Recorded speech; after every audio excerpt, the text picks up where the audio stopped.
नमस्कार साथियों, मैं हूं अमित देव शर्मा और आप देख रहे हैं यूट्यूब चैनल द बेस्ट ज्ञान। साथियों, आज है 9 नवंबर 2023। आज की करंट अफेयर्स की वीडियो आपके समक्ष प्रस्तुत है। तो देखते हैं सबसे पहले प्रमुख सुर्खियां। हितेश कुमार एस मकवाना को भारत के महासर्वेक्षक के रूप में किया गया नियुक्त। वित्त मंत्री निर्मला सीतारमण द्वारा गुजरात में 12 जीएसटी सेवा केंद्रों का किया गया उद्घाटन।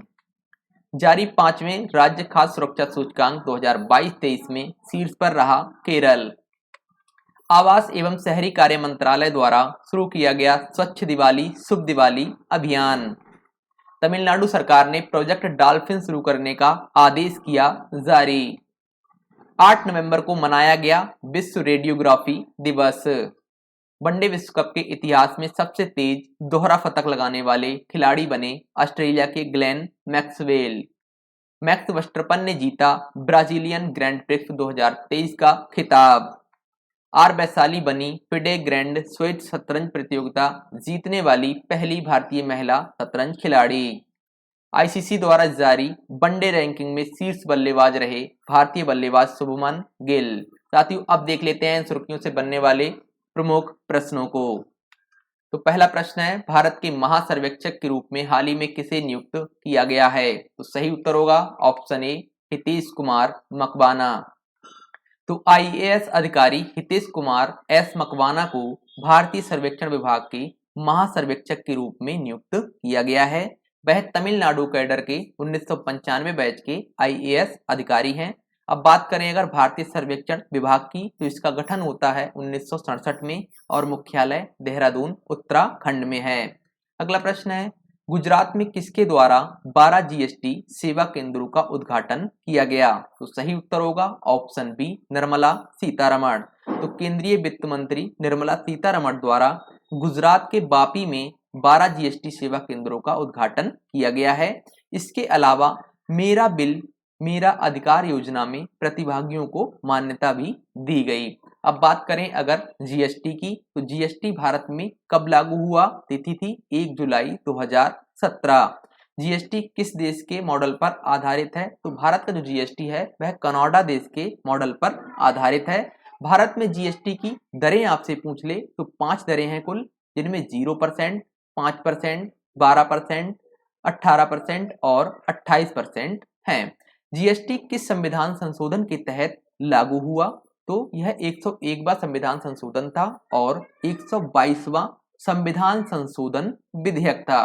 अगर आपसे पूछ ले जीएसटी कैसा कर है, तो जीएसटी अप्रत्यक्ष कर है, यानी इनडायरेक्ट टैक्स। अगर आपसे पूछ ले संविधान के किस अनुच्छेद में जीएसटी काउंसिल का प्रावधान है, तो अनुच्छेद है 279A। जीएसटी लागू करने वाला पहला भारतीय राज्य है, तो यह असम है और अंतिम राज्य जम्मू कश्मीर है। वहीं जीएसटी लागू करने वाला पहला देश फ्रांस है। जीएसटी परिषद की बैठक की अध्यक्षता कौन करता है? तो इसकी अध्यक्षता वित्त मंत्री द्वारा की जाती है। वर्तमान में वित्त मंत्री हैं निर्मला सीतारमण। अगला प्रश्न है, हाल ही में जारी 5वें राज्य खाद्य सुरक्षा सूचकांक 2022-23 में बड़े राज्यों की श्रेणी में कौन सा राज्य शीर्ष पर रहा है? तो सही उत्तर होगा ऑप्शन ए, केरल।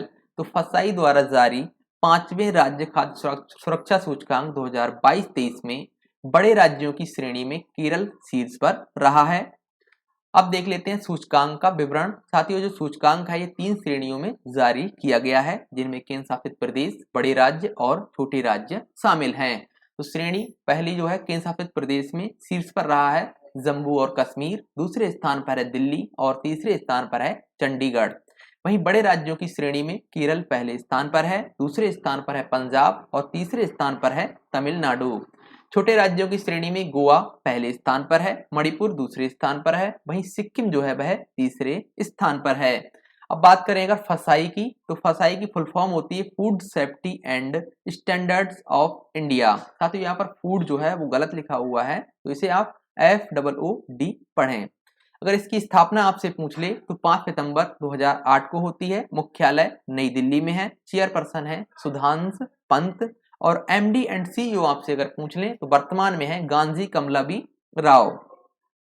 अगला प्रश्न है, किस मंत्रालय द्वारा स्वच्छ दिवाली शुभ दिवाली नामक अभियान शुरू किया गया है? तो सही उत्तर होगा ऑप्शन ए, आवास एवं शहरी कार्य मंत्रालय द्वारा। तो आवास एवं शहरी कार्य मंत्रालय द्वारा स्वच्छ भारत मिशन शहरी 2.0 के तहत 6 नवंबर 2023 को स्वच्छ दिवाली शुभ दिवाली नामक अभियान शुरू किया गया, जो 12 नवंबर 2023 तक जारी रहेगा। अभियान का उद्देश्य दिवाली को स्वच्छता पूर्वक मनाने के बारे में लोगों को प्रेरित करना है। इस अभियान में एकल उपयोग प्लास्टिक यानी सिंगल यूज प्लास्टिक उपयोग न करने के लिए भी लोगों को प्रेरित करना है। अगला प्रश्न है, किस राज्य सरकार द्वारा प्रोजेक्ट डॉल्फिन लागू करने का आदेश जारी किया गया है? तो सही उत्तर होगा ऑप्शन सी, तमिलनाडु।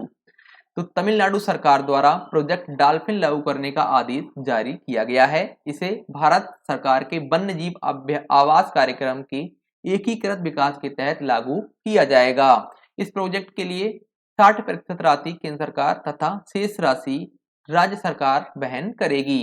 इस प्रोजेक्ट का उद्देश्य समुद्री जीव डॉल्फिन का संरक्षण करना है।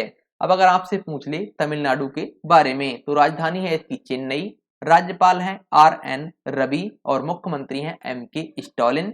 लोकसभा सीटों की संख्या है 39 और राज्यसभा सीटों की संख्या है 18। अगला प्रश्न है, विश्व रेडियोग्राफी दिवस किस तिथि को मनाया जाता है? तो सही उत्तर होगा ऑप्शन बी, 8 नवंबर को। तो इसका जो आयोजन है विश्व रेडियोग्राफी दिवस का प्रत्येक वर्ष 8 नवंबर को होता है। उद्देश्य है रेडियोग्राफी के उपयोग के बारे में लोगों को जागरूक करना। पहली बार आयोजन हुआ था वर्ष 2012 में और इस वर्ष की थीम है सेलिब्रेटिंग पेशेंट सेफ्टी।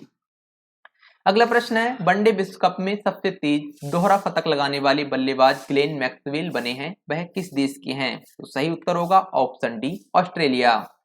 तो ऑस्ट्रेलिया के बल्लेबाज ग्लेन मैक्सवेल वनडे विश्व कप के इतिहास में सबसे तेज दोहरा शतक लगाने वाले बल्लेबाज बन गए हैं। उन्होंने 128 गेंदों में 201 रन बनाए हैं। अगला प्रश्न है, ब्राजीलियन ग्रैंड प्रिक्स 2023 का खिताब हाल ही में किसने जीता है? तो सही उत्तर होगा ऑप्शन सी, मैक्स वर्स्टैपन ने। तो रेड बुल के ड्राइवर मैक्स वर्स्टैपन ने लैंडो नॉरिस को हराकर ब्राजीलियन ग्रैंड प्रिक्स 2023 का खिताब जीता है। अगला प्रश्न है, फिडे ग्रैंड स्विस शतरंज प्रतियोगिता जीतने वाली पहली भारतीय महिला खिलाड़ी हाल ही में कौन बनी है? तो सही उत्तर होगा ऑप्शन सी, आर वैशाली। तो भारतीय महिला शतरंज खिलाड़ी R Vaishali FIDE grand Swiss शतरंज प्रतियोगिता जीतने वाली पहली भारतीय महिला खिलाड़ी बनी है तथा विदित गुजराती ने भी इस प्रतियोगिता के पुरुष वर्ग में जीत हासिल की है। तो दोनों पॉइंट अच्छे से याद रखिएगा। अगला प्रश्न है, आईसीसी द्वारा जारी वनडे रैंकिंग में कौन से बल्लेबाज शीर्ष पर रहे हैं? तो सही उत्तर होगा ऑप्शन डी, शुभमन गिल। तो आईसीसी द्वारा जारी नवीनतम वनडे रैंकिंग के अनुसार भारतीय खिलाड़ी शुभमन गिल 830 अंकों के साथ दुनिया के शीर्ष बल्लेबाज बने हैं। वहीं पाकिस्तानी बल्लेबाज बाबर आजम 224 अंकों के साथ दूसरे स्थान पर रहे हैं। इसी रैंकिंग के अनुसार भारतीय गेंदबाज मोहम्मद सिराज 709 अंकों के साथ दुनिया के शीर्ष गेंदबाज बने हैं। वहीं दक्षिण अफ्रीका के केशव महाराज 694 अंकों के साथ दूसरे स्थान पर रहे हैं। अगर हम बात करें आईसीसी की, तो इसकी स्थापना होती है 15 जून 1909 को। मुख्यालय संयुक्त अरब अमीरात यानी UAE में है और इसके अध्यक्ष हैं ग्रेग बार्कले। साथ ही ये पूरी जो रैंकिंग है इसके बारे में जानकारी दी गई है, तो इसका स्क्रीनशॉट लेके आप अपने पास रख सकते हैं और इसे नोट कर सकते हैं। अब देखेंगे रिवीजन में 8 नवंबर 2023 की प्रमुख करंट अफेयर्स प्रश्नों को। तो पहला प्रश्न था, जस्टिस S वैद्यनाथन को किस राज्य के उच्च न्यायालय के मुख्य न्यायाधीश के रूप में नियुक्त किया गया है? सही उत्तर था option C, Meghalaya. Justice Chakradhari Sharan Singh को किस राज्य के उच्च न्यायालय के मुख्य न्यायाधीश के रूप में नियुक्त किया गया है? सही उत्तर है ऑप्शन डी, ओडिशा। विश्व स्वास्थ्य संगठन के दक्षिण पूर्व एशिया क्षेत्र की क्षेत्रीय निदेशक के रूप में साइमा बाजिद को चुना गया है, वह किस देश की हैं? सही उत्तर है बांग्लादेश। सचिन तेंदुलकर के बाद एक दिवसीय क्रिकेट में 49वां शतक लगाने वाले खिलाड़ी हाल ही में कौन बने हैं? सही उत्तर है ऑप्शन ए, विराट कोहली। राष्ट्रीय कैंसर जागरूकता दिवस किस तिथि को मनाया जाता है? तो सही उत्तर होगा ऑप्शन बी, 7 नवंबर। अंतर्राष्ट्रीय सौर गठबंधन का 95वां सदस्य हाल ही में कौन सा देश बना है? सही उत्तर होगा ऑप्शन बी, चिली। देश के किस राज्य ने ग्लोबल टूरिज्म अवार्ड 2023 जीता है? सही उत्तर होगा ऑप्शन सी, केरल। कि देश के किस आईआईटी संस्थान द्वारा दिल्ली एनसीआर में वायु प्रदूषण से निपटने के लिए कृत्रिम वर्षा की जाएगी? सही उत्तर होगा option D IIT Kanpur. Project Kush हाल ही में किसके द्वारा शुरू किया गया है? सही उत्तर होगा ऑप्शन बी डीआरडीओ। प्रसिद्ध संगीतकार लीला ओमचेरी का हाल ही में देहांत हो गया, उन्हें किस वर्ष पद्मश्री सम्मान से सम्मानित किया गया था? सही उत्तर होगा ऑप्शन सी 2005 में। साथियों अब देख लेते हैं प्रश्न आज आपके लिए। तो ये प्रश्न है, ऋतु बहारी को किस राज्य के उच्च न्यायालय का मुख्य न्यायाधीश नियुक्त किया गया है? इस प्रश्न का उत्तर आपको कमेंट बॉक्स में देना है। कल के प्रश्न का उत्तर है 5 वर्ष।